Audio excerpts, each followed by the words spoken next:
Chapter 4. Constantine. Learn the wiles of the devil. The religious people in Jerusalem stoned Stephen to death.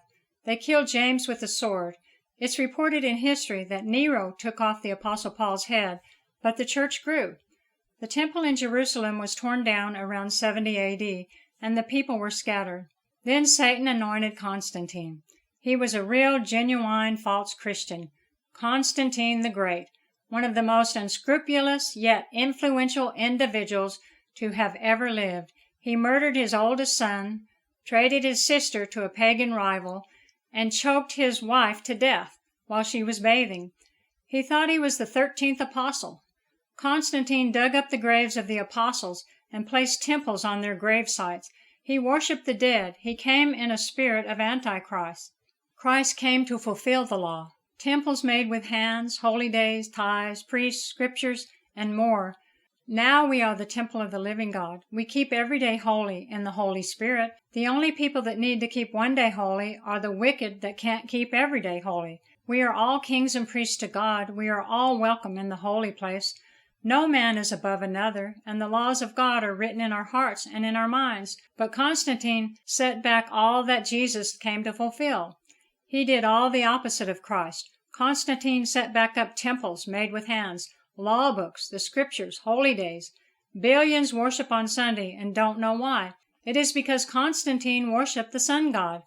Priests, tithes, he killed and had thousands killed with the sword, and much more wickedness. Constantine did all that, and yet most historians say that Constantine the Great is more responsible for the spread of Christianity than any other man since Jesus Christ. When you consider the impact that Constantine the Great had on the history of the world in the founding of the Roman Catholic Church and establishing the Pope in his seat of authority, then you will be able to understand that Constantine is the first beast spoke of in the book of Revelation, chapter 13. In the prophecy concerning the beast it says, "He that kills with the sword must be killed with the sword, and he that leads into captivity must go into captivity." Yet Constantine killed many with the sword. Clearly Constantine was no man of God. He defeated 3 other Roman emperors in the name of Christianity to make the largest world religion, Christianity, and to deceive the world.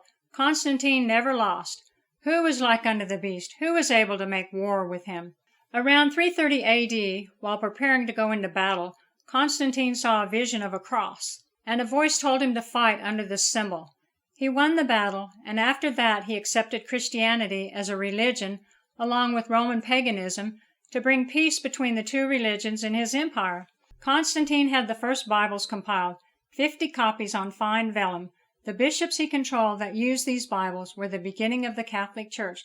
The beasts in the book of Revelation are evil earthly kings.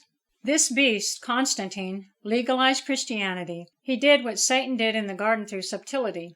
He brought Christianity down into the flesh, the wiles of the devil. Jesus does not go into battle with swords. He told Peter, "Put up your sword. They that live by the sword must die by the sword."